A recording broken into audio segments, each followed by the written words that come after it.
أي شخص بيطلب من ربنا الموت لأنه مخنوق من الحياة مش هيبعت له الموت، هتعيش. أي شخص، أي واحد فينا يقول يا رب أنا تعبت خلاص خدني، أنا عايز أموت، الدنيا ضاقت بيا، لا ما ينفعش. أمال إمتى ربنا يستجيب؟ شوفوا معلنا بولس قال كلمة جميلة، قال لما تبقى فرحان بحياتك بالرغم من الضيقات وانت عايش على الأرض، وفي نفس الوقت عيني بصل فين؟ على السماء، على الأبدية. وقت ما يقول لي خليك معايا على الأرض علشان في ناس كتيرة عايزة تتخدم وهبعتك للخدمة، حاضر، فرحان يا رب وتحت أمرك. خلاص خدمتك انتهت زي أنبا كراس كده واحنا عايزينك في السماء فوق، تحت أمرك يا رب أنا جاهز. كلنا بنمر بتجارب، وبالأخص الكام سنة دول زيادة الأسعار وقلة أكل العيش والضيقة من الناس اللي حوالينا، وكل ما نحاول الأمور تعدي نحس إن الموضوع بيتعقد أكتر، وبنحاول إن احنا نفرح لكن مش عارفين نفرح. عشان كده النهاردة أنا عايز أكلمكم عن حياة بالرغم من. حياة بالرغم من، يعني ايه حياة بالرغم من؟ العالم بيقدم حياة فيها فرح، حصل؟ حد اترقى ففرحان، حد زودوله في المرتب شوية ففرحان، حد اشتغل بعد ما خلص كلية ففرحان، حد جاب مجموع كويس في ثانوية عامة ولا تقدير في الكلية ففرحان، حد هيتجوز فرحان، هو طبعا فاكر انه الدنيا كويسة يعني. فدايما فرح العالم بنسميه فرح علشان، يعني ليه أسباب. فرح علشان ترقية، فرح علشان فلوس، فرح علشان، لكن عمر ما العالم هيقدم لك فرح بالرغم من. مش هتعرف تعيش حياتك في العالم بالرغم من. لازم يبقى ليك علاقة بشخص أو بإله أو بأب بيحبك بالرغم من ضيقات، بالرغم من أمراض، بالرغم من إنك بتغلط كتير، بالرغم إننا وحشين، بالرغم من الشدائد والتجارب اللي حوالينا. ينفع أفرح؟ ينفع. فمحتاجين في الفترة دي نفرح ونعيش حياتنا على الأرض بالرغم من. لازم. شوفوا كده معلنا بولس قال كلمة جميلة خالص، قال أنا محصور بين اتنين، بين حاجتين. إيه هما معلنا بولس؟ قال بين إني أخدمكم وفرحان بالخدمة معاكم، وبين إني لي اشتهاء أن أنطلق وأكون مع المسيح، ذاك أفضل جدا. عايز أوضح لكم حاجة بسيطة. أي شخص بيطلب من ربنا الموت لأنه مخنوق من الحياة مش هيبعت له الموت، هتعيش. أي شخص، أي واحد فينا يقول يا رب أنا تعبت خلاص خدني، أنا عايز أموت، الدنيا ضاقت بيا، لا ما ينفعش. أمال إمتى ربنا يستجيب؟ شوفوا معلنا بولس قال كلمة جميلة، قال لما تبقى فرحان بحياتك بالرغم من الضيقات وانت عايش على الأرض، وفي نفس الوقت عيني بصل فين؟ على السماء، على الأبدية. وقت ما يقول لي خليك معايا على الأرض علشان في ناس كتيرة عايزة تتخدم وهبعتك للخدمة، حاضر، فرحان يا رب وتحت أمرك. خلاص خدمتك انتهت زي أنبا كراس كده واحنا عايزينك في السماء فوق، تحت أمرك يا رب أنا جاهز. يعني كلكم أنا أعرف إن كنتوا تعاملتوا تعامل شخصي مع سيدنا أنبا كراس، مش كده؟ وشفتوه قد إيه كان بيحب الحياة، ما كانش ناقم على الحياة، مش كده ولا إيه؟ ولا أنا غلطان؟ مش كده؟ كان بيحب الحياة على الأرض، ما كانش شخص كئيب ولا شخص نكدي ولا شخص دائم الشكوى خالص، فرحان وهو عايش على الأرض. هل ده معناه إنه شخص عنده لا مبالاة؟ لا، هو شخص بيفصل علاقاته مع الناس مع حياته الشخصية لربنا. خلاص، أنا أي ضيقة أو أي مشكلة بحولها على ربنا. لكن إيه ذنب الناس تشوفني يعني بعيط ولا متضايق ولا مخنوق؟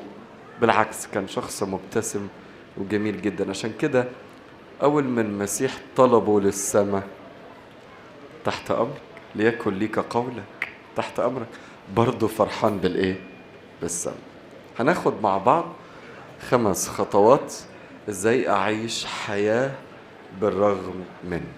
بسم الآب والابن الروح القدس لا الواحد آمين. هناخد جزء كده من إنجيل معلمنا لوقا إصحاح 5. وإذ كان الجمع يزدحم عليه ليسمع كلمة الله، كان واقفا عند بحيرة جنيسرات. واقف عند بحيرة اسمها جنيسرات، والبحيرة دي الناس اتلمت عليه عاوزين يسمعوا العظة، فرحانين بكلام المسيح وعظة المسيح. ولما شاف الدنيا زحمت بيه، يقول الكتاب كده: دخل إحدى السفينتين التي كانت لسمعان بطرس. لقى في إيه؟ في سفينتين واقفين على البحيرة. مركزين معايا؟ مركزين الموقف حصل إزاي؟ دخل سفينة مين؟ سمعان بطرس، مش كده؟ طيب، اشمعنى سفينة سمعان؟ عشان دفع له فلوس، صح؟ حصل؟ لا. عشان سمعان بيعرف يوعظ كده؟ لا. عشان سمعان حافظ ألحان؟ لا. عشان سمعان خادم هايل ويعني بيدي الدرس في مدارس الأحد محدش يعرف يعقب وراه؟ حصل؟ لا. تعرفين سمعان ويوحنا يتقال عنهم في أعمال الرسل وأنهما كان عاميان، يعني ما كانوش حتى يعرفوا يقروا ولا يكتبوا خالص. تخيلوا دخل سفينة سمعان ليه؟ أصله ربنا ما عندهوش خيار وفقوس، مش كده؟ ما عندهوش كوسة زينا، ما عندوش أصل فلان بيكرمني فأنا هروح له، فلان مش بيحبني فأنا مش هروح له. ما بيحصلش، مش كده؟ اشمعنى دخل سفينة سمعان؟ سمعان كان فيه ميزة جميلة، بطرس كان فيه ميزة جميلة. عارفين ايه الميزة دي؟ كان بيعرف يحكي كتير، ومفيش موقف غير لما يدخل فيه ربنا. تخيلوا المسيح يسأل سؤال، الناس بتقول عليا ايه بره؟ واحد قال له بيقولوا عليك ايليا، والتاني بيقولوا عليك ارميا، والتاني بيقولوا عليك واحد من الانبياء. بطرس يعدي الموضوع على خير؟ لا. راح عمل ايه؟ دخل في النص، قال له انت المسيح ابن الله الحي. المسيح كان بيتكلم على الجسد والدم، بيقول لهم من يأكل جسدي ويشرب دمي له حياة أبدية. الناس مش متقبلة يعني ايه أكل جسد الرب ويشرب يعني كلام صعب. واللي طلعت دلوقتي هرطقات كتيرة في القرون الأخيرة إن الجسد الرب ودمه ده تمثيلية واصنعوا هذا لذكري، وما ينفعش يبقى فيه جسد. في ناس كتيرة ما تقبلتش الكلام ده فسابوه مشوا. فالمسيح سأل التلاميذ قال لهم انتوا كمان عايزين تمشوا؟ يعدي الموضوع على خير؟ لا، لازم يدخل مناخيره في الموضوع. راح قال له ايه؟ إلى من نذهب؟ كلام الحياة الأبدية عندك، تركنا كل شيء وتبعناك.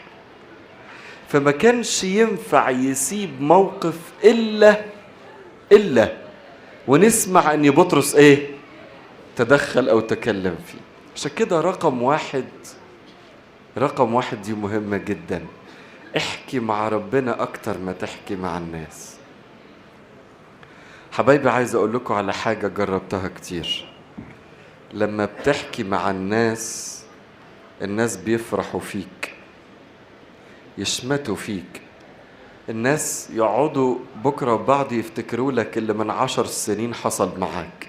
ممكن حضرتك تكون نسيت، بس هو مش هينساها لك. طب وليه؟ بدل ما تحكي مع الناس، والخطية دي أنا آسف يعني ستاتي شوية، يعني نقعد نحكي ونجيب في سيرة البيت وجوزي وعيالي واخواتي وبابا وماما ليه؟ ليه كل ده؟ ليه نقعد نشحت طبطبة من الناس؟ ليه نقعد نشحت اهتمام من الناس؟ ليه نقعد نشحت كلمة حلوة من الناس؟ طب ما انت عندك كتابك المقدس احضانه مفتوحة وفي كلام حلو كتير. اقعد حكي مع ربنا. حول مشكلتك لصلاة. حول مشكلتك لصلاة. المشكلة اللي تحصل معاك بدل ما تقعد تحكي مع الناس اقعد حكي مع الصليب. هات الصليب كده وصورة للمسيح وقول انا عايز احكي معاك النهاردة. شفت مراتي عملت ايه، شفت جوزي عمل ايه، شوفوا عيالي عمل ايه، شفت في الشغل حصل ايه، شفت فلان اللي ضحك عليا عمل ايه. اقعد حكي. هتلاقي ردود قاطعة. انا بقول لكم الكلام ده عملي مش عظة، عملي. هتلاقي ردود قاطعة من 3 حاجات. هتلاقي ردود قاطعة من اب اعترافك، هيبعت لك رسالة على لسان ابونا. هتلاقي ردود قاطعة من الاحداث اللي حواليك، ردود واضحة. هتلاقي ردود واضحة من الكتاب. افتح انجيلك. احنا بقى انجيلنا متطرب في البيت، محدش بيفتحه. اوعى تفتح الكتاب عشان تحضر عظة ولا عشان تاخد معلومة ولا علشان في مدارس الأحد أعرف أدي. لا لا لا خالص. تعلم دايما، تعلمي دايما حكي مع ربنا أكتر ما تحكي مع الناس. تعالوا نكمل القصة. دخل إحدى السفينتين التي كانت لسمعان وسأله أن يبعد قليلا عن البر. قال له سمعان، قال له نعم يا رب. قال له ممكن تبعد 4 متر 5 متر كده من الشاطئ؟ حاضر. ايه رأيكم؟ سمعان راجع من رحلة صيد فاشلة، مش كده؟ عرف يصطاد سمكة؟ خالص. قعدت مع صياد في مرة فقلت له هو علمني يعني ايه صيد. فقال لي الصيد يحب الصبر. عندك صبر هتعرف تصطاد. قلت له ليه؟ قال لي الصيد يبدأ من المغرب بالليل وخد 6 7 8 ساعات عشان تعرف تصطاد. قلت له طب ولما بترجع تغسل الشبكة؟ قال لي الشبكة مش أقل من 3 ساعات على ما تنضف من الشعب المرجانية والسمك الميت والطين عشان أغسل الشبكة بتاعتي. بالنسبة لنا احنا يعني كصيادين غلابة غير الشركات الكبيرة. فبطرس كان شخص بسيط وقاعد بينظف الشبكة، محبط زهقان مش طايق الهدوم اللي عليه. والمسيح بيقول له ايه؟ ابعد قليلا عن البر. وصار يعلم الجموع من السفينة. الصراحة يا رب يعني أنا هكلمكم باللغة بتاعتنا مش ناقصاك. أنا عايز أروح وعايل هم فلوس الدروس، فلوس المدرسة، بنزين العربية، بنزين الموتوسيكل، الواي فاي اللي في البيت، الأجهزة والتليفونات. الصراحة يا رب يعني أنت عايز لسه توعظ ولسه هستناني 3-4 ساعات تاني على ما تخلص. الموضوع ايه؟ صعب نفسيا. موضوع صعب. بيحصل وما بيحصلش مش كده؟ يعني تيجي تلاقي الدنيا كلها وقعت عليك والدنيا خربت عليك وباظت، تلاقي ابونا يقول لك طب تعالى احضر لك قداس معانا. صح احضر قداس وابونا يقول ويقعد الشماس ايه مش هنخلص. هقعد لي 2 3. انا مش طايق نفسي يا ابونا. رقم 2 ابعد عن الناس شوية. ابعدي عن الناس شوية. هتقولي يعني ايه ابعد عن الناس شوية؟ يعني اسيب البيت وامشي؟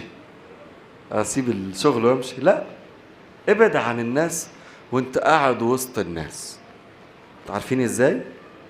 يعني وانت قاعد في الكنيسة بلاش تقعد جنب حد تعرفه على قد ما تقدر، على قد ما تقدري. حتى لو تقعد جنب حد بتعرفه حاول وانت قاعد في الكنيسة فكرك مش مع الناس، فكرك مع المذبح. عينك مش على اللي لابسه واللي حطه واللي جه واللي دخل واللي عمل. لا لا، عيني على المسيح اللي على المذبح. ابعد شوية عن الناس. طول ما انت قاعد في الكنيسة والكنيسة بقت بالنسبة لنا كافيتيريا للحكاوي، مش هتشوف المسيح، ولا عمرك هتعيش حياة بالرغم من الضيقات اللي حواليك. اتعلم وانت قاعد في مكان بيت ربنا احترم ربنا، عشان هو كمان يحترم رغباتي، يحترم احتياجاتي. لكن طول ما هو شايفك شخص مستهتر، انا اسف هيسمع بس مش هيستجيب، شخص مستهتر. عارفين قال لأحد أساقفة سفر الرؤيا: لا أنا عارفك حار ولا بارد، أنا مزمع أن أتقيأك من فمي، مش طايقك. تخيلوا. عشان كده رقم 2، ابعد عن الناس شوية وانت قاعد وسط الناس، وانت قاعد في الشغل وعندك ناس كتيرة وشغل كتير، وعندك وقت في الشغل فاضي، في نص ساعة فاضي فيها، بالرغم من ان انا عارف اشغالنا بيبقى فيها بالساعات فاضيين. لو نص ساعة قريت انجيلك، حتى لو اصحاح، قلت صلاة يسوع 100 مرة، حكيت مع ربنا في ربع ساعة ولا 10 دقايق وسط شغلك، ابعد عن الناس شوية. بلاش لت وعجن مع اللي يستاهل وما يستاهلش. عايزين نهدى شوية، اهدوا، عايزين نهدى شوية، مش عاوزين حكاوي وخلاص. ابعد عن الناس شوية. نكمل. ولما فرغ من الكلام قال لسمعان: ابعد إلى العمق والقوا شباككم للصيد. بعد ما خلص سمعان عمل ايه؟ كلنا هنعملها. الحمد لله هروح، مش كده؟ اكيد انتوا بتقولوا كده يعني، يا رب يخلص بدري. خلاص عايز اروح، خلص العزة وانا الدنيا حط عليا وجايبه عليا وحط عليا. تخيلوا بعد ما خلص العزة قال لبطرس ايه؟ لا مش 4-5 متر بقى، ادخل ايه؟ للعمق شوية وارمي الشبكة. نعم، عمق ايه؟ شبكة ايه؟ وعايز يقول له: يا رب يعني تعبنا الليل كله، احنا تعبانين يا رب، ما خدناش حاجة، بعدين الصيد بالليل مش بالنهار، هتفضحني قصاد الصيادين والناس كلها تعرف تقول عليا ايه؟ يقول له: بطرس اتجن، فواضح النهار رايح يصطاد، والصيد كمان مش في العمق، الصيد قريب من الشاطئ شوية، مش في العمق. هجيب انا الشبكة بتاعتي، انا راجل بسيط غلبان، انت فاكرني بكسب 10,000 دينار في الشهر يعني؟ راجل غلبان على قد الشبكة، يا دوبك بقعد اخيطها كل يوم والتاني علشان تسلك معايا. ادخل للعمق. ساعات ربنا يطلب منك طلبات عقلك ما يقبلهاش، بس هقول لك على حاجة: لما يطلب منك طلبات عقلك ما يقبلهاش، تيجي على لسان أب اعترافك أو في الكتاب أو الأحداث اللي حواليك، قل له كده: ليكن ليك قولك، أنا عبدك، أنا أمة الرب، أنا عبدتك تحت أمرك، هتؤمر بيه تحت أمرك. عارف ليه؟ عارفة ليه؟ أقول لك على حاجة جربتها مع ربنا، لأنه هيبهرك بالحلول، هيبهرك بالحلول. رقم 3، ادخل للعمق. يعني ايه ادخل للعمق؟ يعني خلي فيه قعدة خاصة شوية مع ربنا. ادخل للعمق، القوا شباككم للصيد.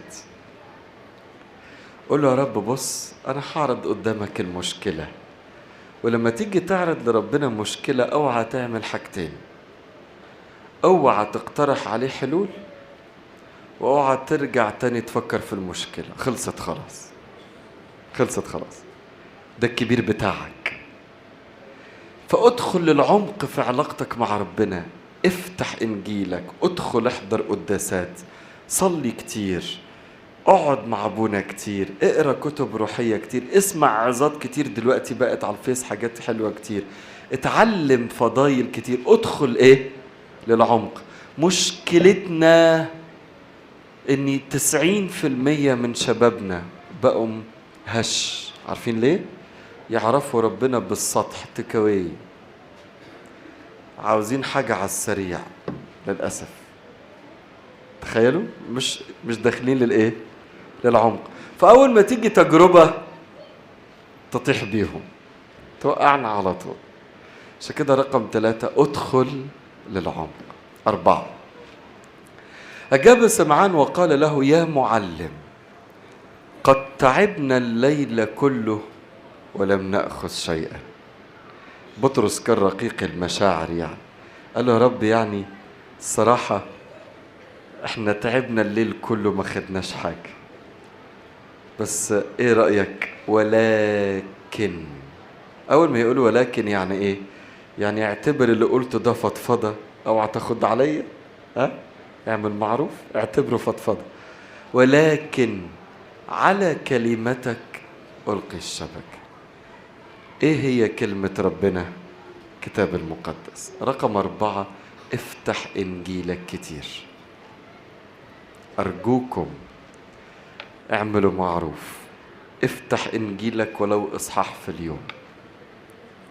افتح انجيلك ولو اصحاح في اليوم، مش كتير، في اي وقت.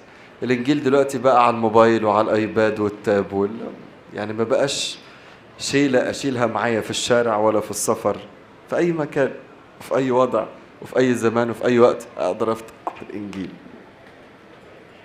عشان كده بطرس لما فتح كلام مع ربنا أبهره بالإنجازات اللي عملها بطرس عن طريق الروح ربنا اللي جواه وعن طريق ربنا اللي معاه في السفينة. عشان كده رقم 4، افتح إنجيلك. حد فاكر 4 حاجات اللي قلناهم ولا لا؟ 1، حكي مع ربنا أكتر ما تحكي مع الناس. 2، ابعد عن الناس شوية. 3، ادخل للعمق، بلاش علاقتك مع ربنا تبقى سطحية. 4، افتح انجيلك. ممكن نقولهم تاني؟ حكي مع ربنا اكتر ما تحكي مع الناس. 2، ابعد شوية عن الناس. 3، ادخل للعمق، بلاش علاقتك مع ربنا تبقى سطحية. 4، اخر حاجة، ولما فعلوا ذلك امسكوا سمكا كثيرا. الدنيا بقت ايه؟ زحمة.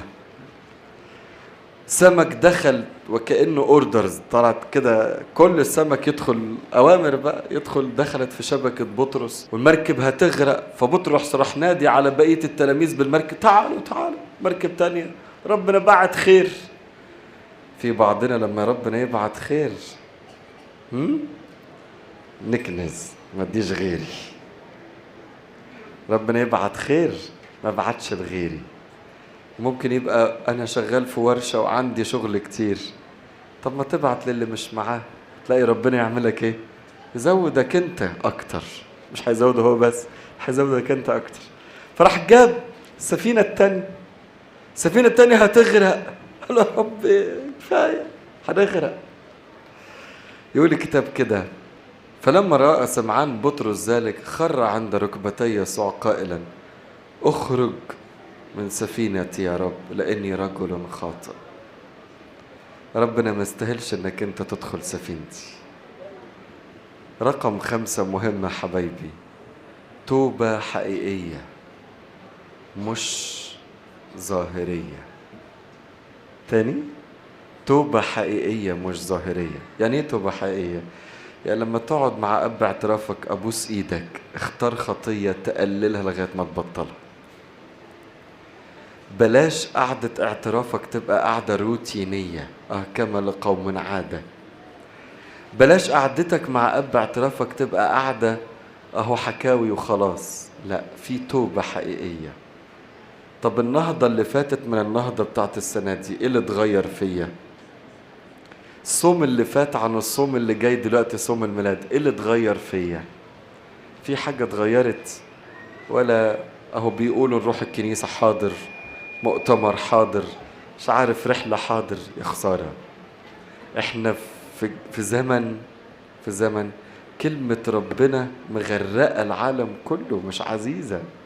استفيد، تعلم تدخل للعمق وتقدم توبة حقيقية.